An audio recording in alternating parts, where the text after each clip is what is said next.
नांदेडमधून करिअरची सुरुवात करणाऱ्या अरविंद पहुरकरांनी टेक्सटाईल्समध्ये बीटेक, एमटेक आणि एमबीए केलं होतं. खरं तर अशा तरुणांनी एखाद्या मोठ्या टेक्सटाईल इंडस्ट्रीमध्ये उच्च पदस्थ म्हणून सुखदायी नोकरी करायला हवी होती. परंतु अरविंद सरांच्या अंतरंगातील उद्योजक होण्याची महत्वाकांक्षा त्यांना स्वस्थ बसू देत नव्हती.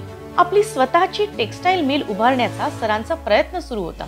या क्षेत्रात मराठी, त्यातही ब्राह्मण फारसे नाहीतच, पण सरांनी आपल्या कर्तबगारीवर टेक्सटाईल इंडस्ट्रीत मार्केटिंगमध्ये मोठं नाव कमावलं होतं. यातच अरविंद सरांनी मुंबईजवळ भिवंडीमध्ये सिम्प्लेक्स टेक्सटाईल मिल्समध्ये नोकरी पत्करली होती आणि लवकरच सरांनी ही कंपनीच चक्क विकत घेतली.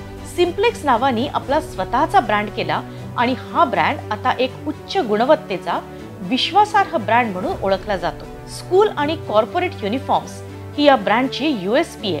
भारतभर या ब्रँडचा माल आज लोकप्रिय आहे. या कंपनीतर्फे कुर्ता पायजमा, शर्टिंग, लिनन, दोहर, स्वेटर्स अशी विविध उत्पादनं मोठमोठ्या कॉर्पोरेट्समध्ये आणि 5 स्टार हॉटेल्समध्ये पुरवली जातात. टेक्सटाईल क्षेत्रातील ज्ञानाच्या, अनुभवाच्या आणि कर्तबगारीच्या जोरावर सिम्प्लेक्स टेक्सटाईल मिल्सचा प्रवास वेगाने सुरू झाला आणि पाहता पाहता आता या कंपनीचा प्रवास भारतातून विदेशापर्यंत पोहोचला. टेक्सटाईल क्षेत्रातील कठोर संशोधनातून पहुरकरांनी आपली प्रोडक्ट रेंज खूप मोठ्या प्रमाणावर विस्तारित केली आहे.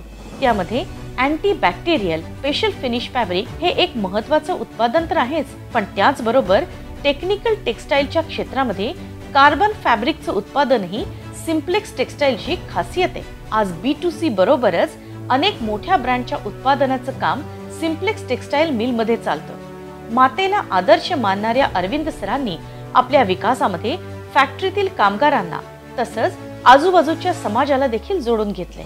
नोकरी करण्यापेक्षा नोकरीच्या अनेक संधी तयार करणारे अरविंद पहुरकर हे यामुळेच आजच्या उद्यम कौस्तुभ पुरस्काराचे मानकरी ठरतात.